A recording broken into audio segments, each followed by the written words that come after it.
So yo guys, welcome back sa ating video. So andito na tayo ngayon, second day na ng ating project car park. So dito ko muna pinalagay yung mga in-order natin mga tubular. Tapos yan, gumagawa na kami ng pang poste nating ilalagay. So maglalagay tayo dyan ng poste dyan. So ito pala guys yung pinapagawa ko dating bahay na na-stop na 4 years ago na to. 4 years na tong na-stock. So plano namin is dito kami magpapagawa ng parking space pag ganyan.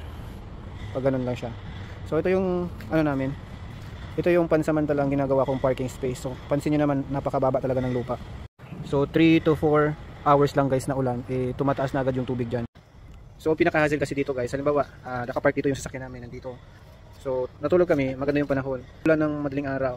So gigising pa kami niyan at ilalabas ko pa yung sasakyan kasi mahirap na baka malubog sa baha. Kasi talagang tumataas dito yung tubig eh. So yung plano natin guys, at least ganito kataas yung flooring ng ating car park.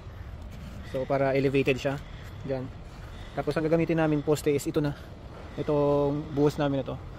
Ito na yung gagamitin natin, dalawang poste para makatipid. Tapos mag-extend na lang kami dito ng another poste dyan at doon. So madami talaga guys tatanggalin dito katulad nitong mga halaman at itong puno na to. So matatanggal talaga to kasi aabutin sila ng car park natin. Dumating na rin pala yung mga in-order nating gero para sa ating car parking project. So ito na pala guys yung natapos natin sa day 2. So nausog na namin tong tent na to. Tapos nakapagkukay na rin kami ng dalawa para sa poste. Yun, may dalawa na kaming nahukay. So dapat nga nalagyan na namin yun ng ng semento at napatigas na para tumigas na. Kaso lang sobrang lakas ng ulan. Kaya patigil-tigil yung aming trabaho. So pero ready na yan. Andun yung isang poste. Tapos yan. May mga layout na din yan. So yun lamang muna guys para sa day 2 ng ating car parking project. Salamat!